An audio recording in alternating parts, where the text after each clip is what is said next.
Speaking of a superior catfish, that would be Jerry Turner. Good morning, sir. How are you? It's good to have you. Good morning, Paul. Thanks for having me. It has been a long time that we've had you on here. So just anytime you need us, just give us a call. That's what we always say. Well, thank you, and I want to thank SuperTalk for the good job you do of getting our message out across the state and letting people know what's going on at the Capitol.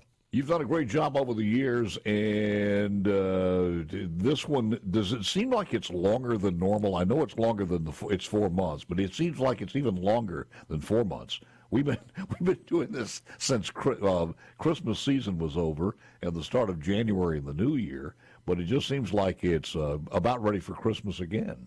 That's the truth. I know what the vice chairman and I were talking the other day, and we were kind of reminiscing over a meal we had when we first got here this session, and I said, boy, that seems like last year. It's been so long, The tomato slips couldn't get here fast enough. So that's true.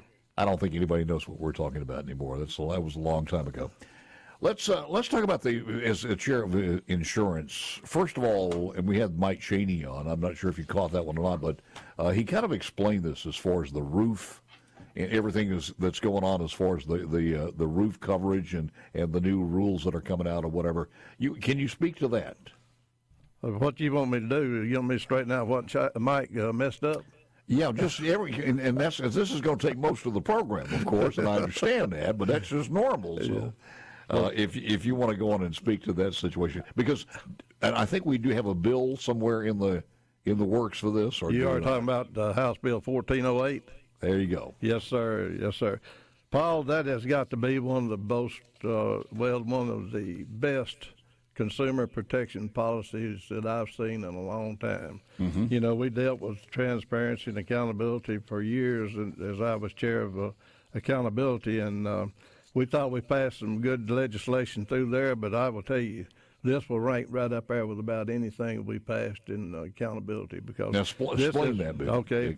This bill here, it protects the consumer from having to pay.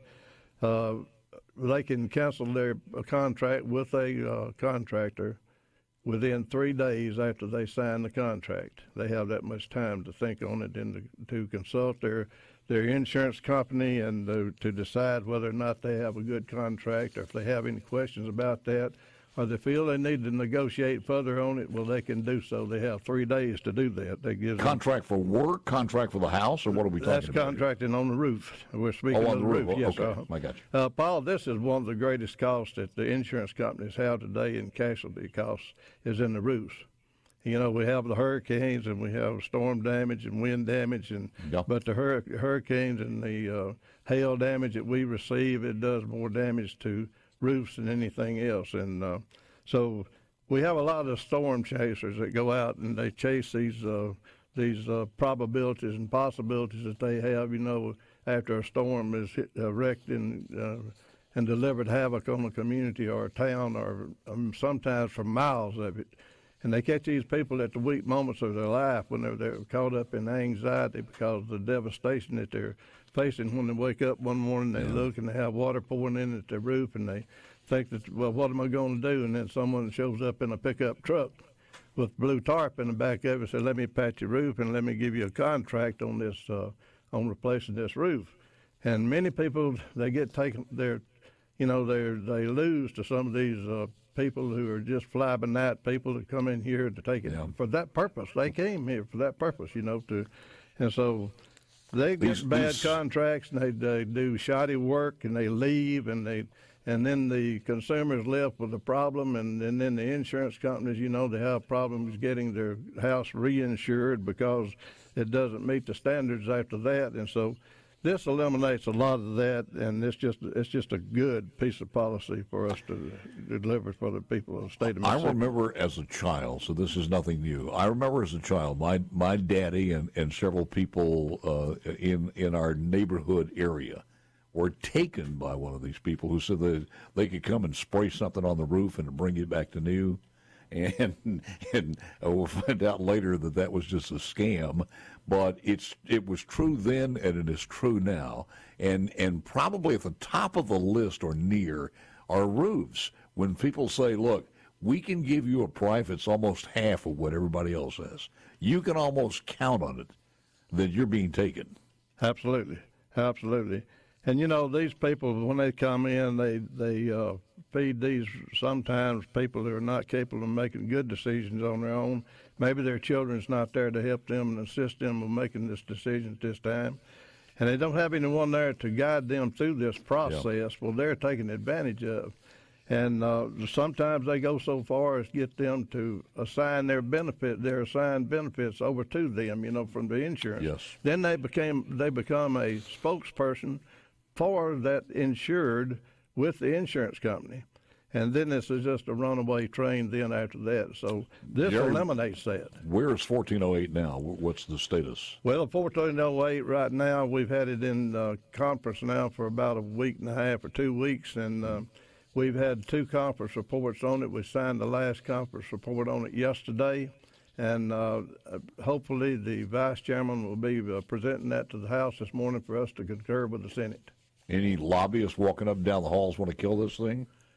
No, I've not had anybody. This is a good bill. You know, this fits the purpose for what it's for, and there's no one trying to kill this. So you know, we had a lot of we had several interest in it because the Mississippi Association of Insurance Companies in the state of Mississippi, they're together on this. Every one of them. This is one of their top priorities.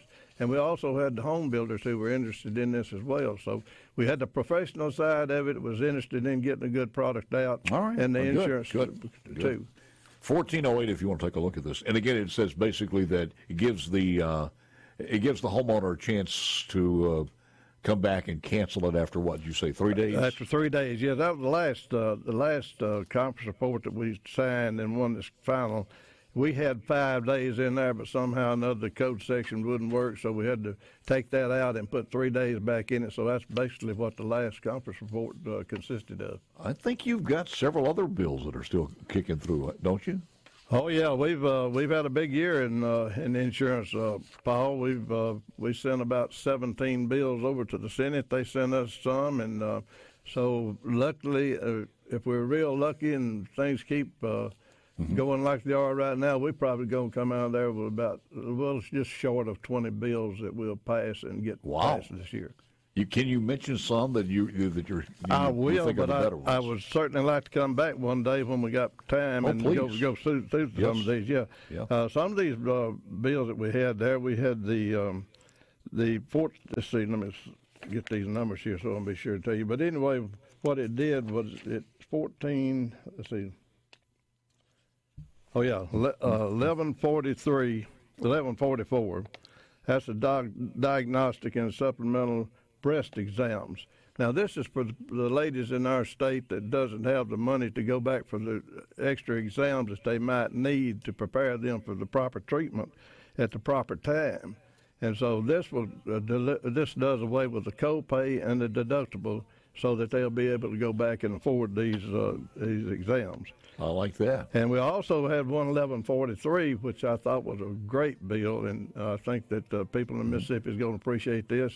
1143, that's a metastatic cancer, and that eliminates the step therapy. You know, they go through all these steps before they really give you the massive and the drug that your doctor thinks that you need at earlier in the stage, because some insurance company or someone has placed a step therapy between you and that There's dosage. Some paperwork in between you getting. That's right. So this eliminates that.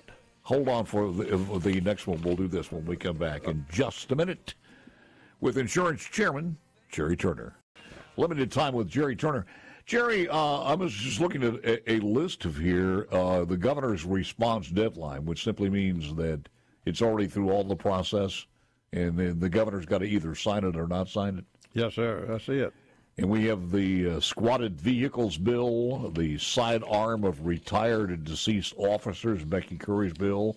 JP, Justice Court Judge's bill was there. Let's see what other automobile airbags established deadlines or standards.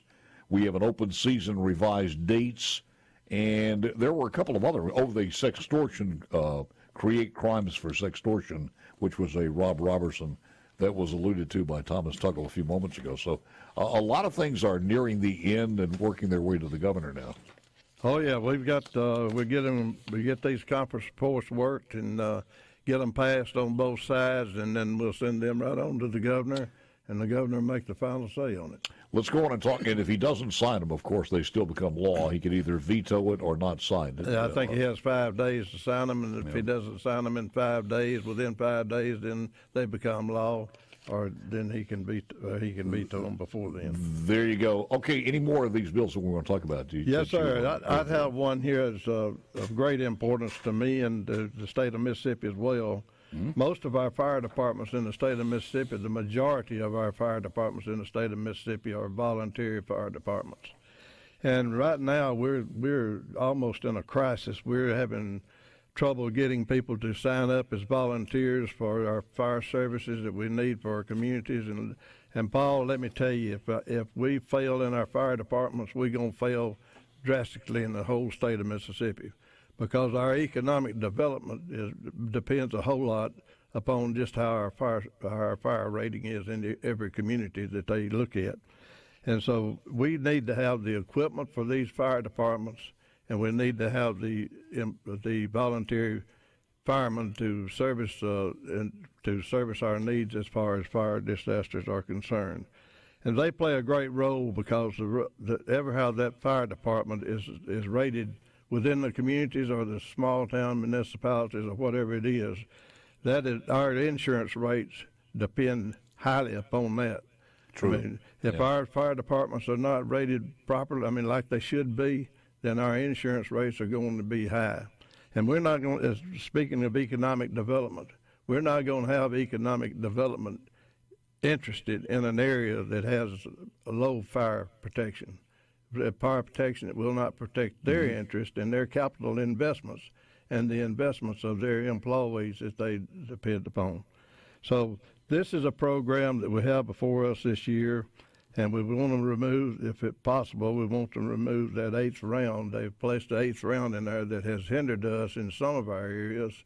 We'd like, where they go through the 8 rounds, then they maybe need to apply for another truck, because we also have a problem with that, and I'd like one day for us to come back and talk about just fire trucks and fire protection all in itself, because this bill right here, it means a lot to the state of Mississippi that we get these fire departments properly funded and get them the equipment that they need to service the fires that we encounter in our respected areas.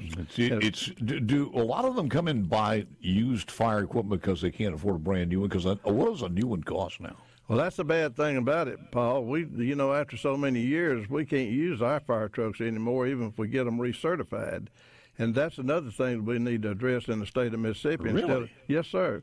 So what we're doing today, after a certain length of time, it's not the miles on the truck, it's not the usage on the truck, it's not the wear and tear that's on the truck, it's the fact that it's outdated. And because some of them might not have 20,000 miles on them at the time that they're outdated. And we need to get some process to where that we don't do this, because our fire trucks are costing so much now. It's not unusual for a fire truck to cost us today $500,000. Yeah. And I've got 2 in my area right now that's desperate for trucks. And there's several of our people in the legislature that has the same problem I do. Probably all of them, matter of fact.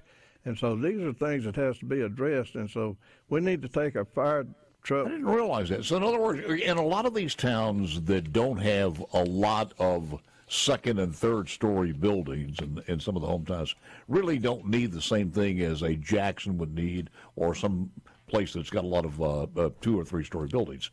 So you're saying a refurbished used truck is now illegal in the state of Mississippi. Well, the municipality can't do it. We can't get them certified. And so what we need to do is get these trucks recertified to where that we can continue using them and not have to replace them. Has there been a bill to address that? Well, I looked at this in 2012 while I was chairman of accountability, and the committee did, and we looked at that and we talked some about it, but there's been no movement on that to this point.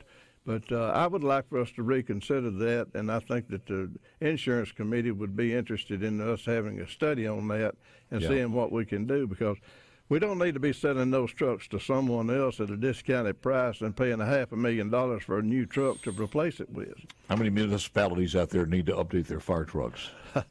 We've got 67 right now that if we don't get something changed in this bill to where that we might not be able to assist them. Is it, all right, watch this one now. Is it too late to put an amendment in there somewhere or to change a code section to get that in there? I don't think that'll be necessary. We're still in negotiations on this. And, are we? Okay. Oh, so yeah, we still, but I just want the people to know that you need to thank your fighters, those volunteer fighters, because they give of their time, and their family gives a lot by them being able to serve. And as a matter of fact, I've got some in my district up there where we've got 5 generations. It's a perpetual thing. They're born to live and give. And that's they're good people, and they put their life on the line for us, and we need to show them that we appreciate it. And it just tears my heart out to drive down the street and get the 4-way stop, and you have firemen out there at the stop sign having to raise money to buy equipment with. Well, the box out there asking you if you want to make a contribution for them to buy equipment with to fight fires for you, And this is something that if we have anything in this state that we need to feel like that it's a fundamental need of the state and a responsibility of the state of Mississippi, I think our fire protection is.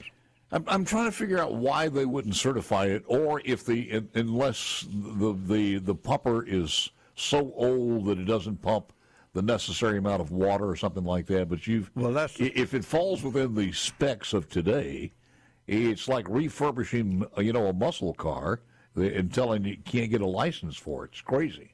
I'm sure we're going to run into things that we haven't considered, that are not experienced in this area. Yeah. But I say we need to look at those things and consider them and see what we can do to change this. How does your department or your chair and your committee work with Medicaid? Do you do it at all? Is that two separate things? Well, I tell you, we have a Chairman Creekmore. And we have the lady from down on the that's the chair of the Medicaid there. We have those people that are doing a wonderful job with that. They're energetic, and they're going after this full force. And I think that we're going to see some good products come out before this year is over. Little prognostication. We only got a couple of seconds left here. What do you think is going to happen as far as Medicaid in the House? Oh, I think we'll have a bill. I really do. Yes, between sir. The House and Senate? Yes, sir. What about MAEP and Inspire? I think we'll have a bill. I really do. Really? Yes, sir. You don't think there's going to be a need for a special session on that? No, I don't know about that now, but I think we'll have a bill. I hope we can agree on it, yes. Any of your constituents talking about the initiative process and upset that nothing's going to be done this year? It's not as pressing as it was a year ago in my area. I mean, I don't hear as much about it as I did a year ago.